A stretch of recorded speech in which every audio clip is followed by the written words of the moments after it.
दोस्तों, मनोज अपनी पत्नी रेखा को लेकर ससुराल जाता है क्योंकि अगले दिन उसे परदेश जाना था।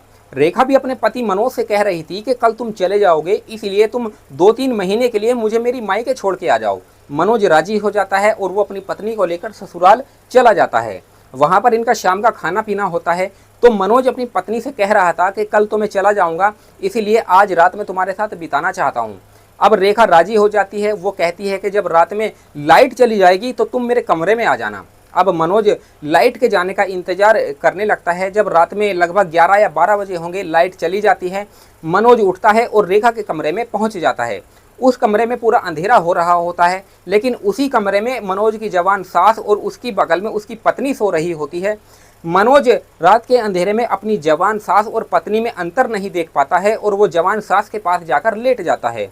तभी इन दोनों के साथ कुछ ऐसा होता है दोस्तों, जिसे जानने के बाद आपके रोंगटे खड़े हो जाएंगे, आपके पैरों के नीचे से ज़मीन खिसक जाएगी। दरअसल दोस्तों, ये जो कहानी है ये झारखंड की है, जहाँ पर दामाद और सास का एक ऐसा अनोखा प्यार जो दोस्तों ना जाने आपने कभी देखा होगा ना ही कभी सुना होगा, जिसे जानने के बाद वाकई आप भी दंग रह जाएंगे। इसीलिए इस कहानी के अंत तक आप बने रहिएगा।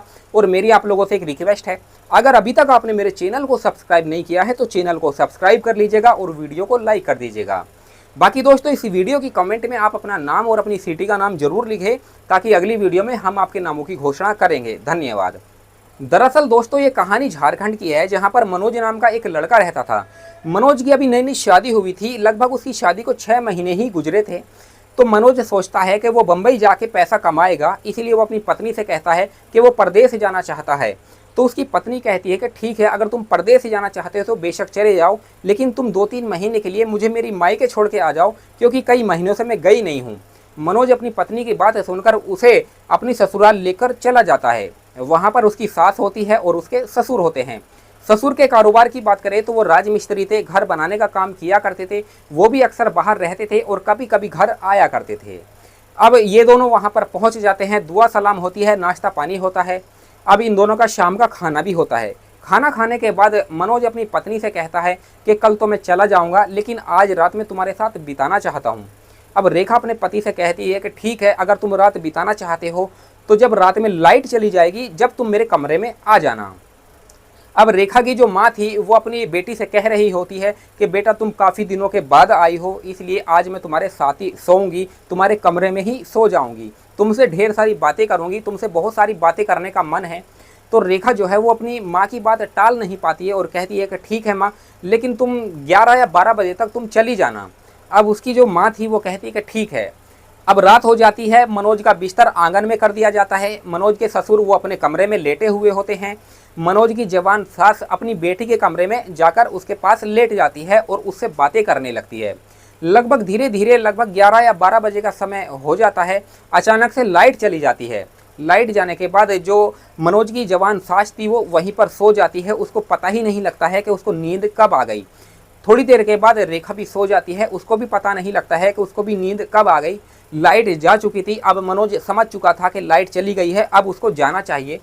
अब वो धीरे धीरे दबे पैरों से अपनी पत्नी के कमरे में चला जाता है। पूरे घर में अंधेरा ही अंधेरा था। उसी रूम में उसकी जवान सास भी सो रही होती है, उसकी पत्नी भी बगल में सो रही होती है। अब मनोज रात के अंधेरे में ये अंदाज़ा ही नहीं लगा पाता है कि उसकी सास भी यहाँ पर सो रही है, और वो अपनी सास के पास जाकर लेट जाता है और उसके साथ अपने हाथों से गलत हरकत करना शुरू कर देता है। उसको जगह जगह से हाथ लगाने लगता है, उसको छूने लगता है, उसके साथ मौज मस्ती करने लगता है। अब अचानक से उसकी सास की आंख खुल जाती है। वो सोचती है कि उसके पति होंगे, क्योंकि उसके पति राजमिस्त्री थे और वो भी अक्सर बाहर रहा करते थे, कभी कभी घर पर आते थे। तो जो मनोज की जवान सास थी वो सोच रही थी कि उसके पति ही आए होंगे और उसके पति ही ये सब हरकत कर रहे होंगे, लेकिन उसे ये नहीं पता था कि वो उसका दामाद है। अब मनोज धीरे धीरे अपनी सास से ज़बरदस्ती करने लगता है, लेकिन उसकी सास उसे धक्का देकर बेड के नीचे कर देती है। लेकिन मनोज अपनी सास को खींच लेता है और उसके साथ ज़बरदस्ती करने लगता है। अब ये दोनों पूरे उत्तेजित हो चुके थे। इन लोगों को पता ही नहीं लगता है कि दोनों के बीच अवैध संबंध कब हो गए। मनोज बड़े दर्दनाक तरीके से अपनी सास के साथ संबंध बना रहा था। उसकी सास को भी मज़ा आ रहा था। इन दोनों की सिसकारियाँ पूरे रूम में गूंज रही थी। उसकी सास सोच रही थी कि उसके पति ने पहले तो कभी इस तरीके से नहीं किया है, मनोज चौके छक्के लगा रहा था, उसकी खुशी का भी कहीं ठिकाना नहीं था। मनोज भी सोच रहा था कि आज से पहले तो इतना मज़ा कभी नहीं आया उसकी पत्नी में, लेकिन आज कैसे मज़ा आ रहा है। अब मनोज जो है जोरदार तरीके से लगातार संबंध बना रहा था। लगभग जब आधा घंटा गुजर जाता है तो अचानक लाइट आ जाती है। जब लाइट आती है तो मनोज अपनी सास को देखता है, वो अलग हो जाता है। जब उसकी सास अपने दामाद को देखती है तो वो अलग हो जाती है और शर्मा जाती है। दोनों की जो नज़रें हैं वो झुक जाती है। अब मनोज जो है अपने कपड़े पहनता है और वो आंगन में जाकर अपनी चारपाई पर लेट जाता है। लेकिन आधे घंटे के बाद मनोज की सास जो है आंगन में उसके पास पहुंच जाती है और मनोज के पास लेट जाती है और वो चुपके से मनोज से कहती है कि दामाद जी, शर्माने की कोई ज़रूरत नहीं है, अब जो होना था वो तो हो ही गया है, लेकिन अब तुम मेरे साथ फिर से वही काम करो, वही स्टाइल में करो जो अभी तुम कर रहे थे। दोस्तों, जब मनोज अपनी सास की ये बात सुनता है तो उसके तो कोई खुशी का ठिकाना ही नहीं रहता है और वो अपनी सास को दबोच लेता है और वहीं पर उसके साथ संबंध बनाने लगता है। इन दोनों की सिसकारियाँ पूरे रूम में गूंज रही थी। उसकी सास भी अपने दामाद का भरपूर साथ दे रही थी। तभी अचानक मनोज की पत्नी रेखा की आंख खुल जाती है और वो अपनी माँ को अपने पास ना पाके वो सोचती है कि उसकी माँ कहाँ चली गई है। तो अपने रूम का दरवाज़ा खोलती है और सामने जब देखती है कि उसका पति और उसकी माँ ये दोनों आपत्तिजनक स्थिति में संबंध बना रहे थे। अब रेखा अपने पति से कहती है कि तुम ये क्या कर रहे हो। अब ये दोनों चौंक जाते हैं, रेखा को देखकर डर जाते हैं और अलग हो जाते हैं। तभी अचानक से जो है रेखा इनके ऊपर चिल्लाने लगती है, इनको गाली देने लगती है, इनको बोलने लगती है।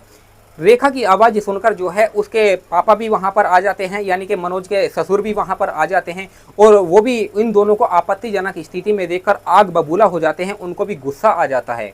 वो दोनों को डांट रहे होते हैं। मनोज तुरंत अपने कपड़े पहनता है और अपना बैग उठाकर वहाँ से भाग जाता है।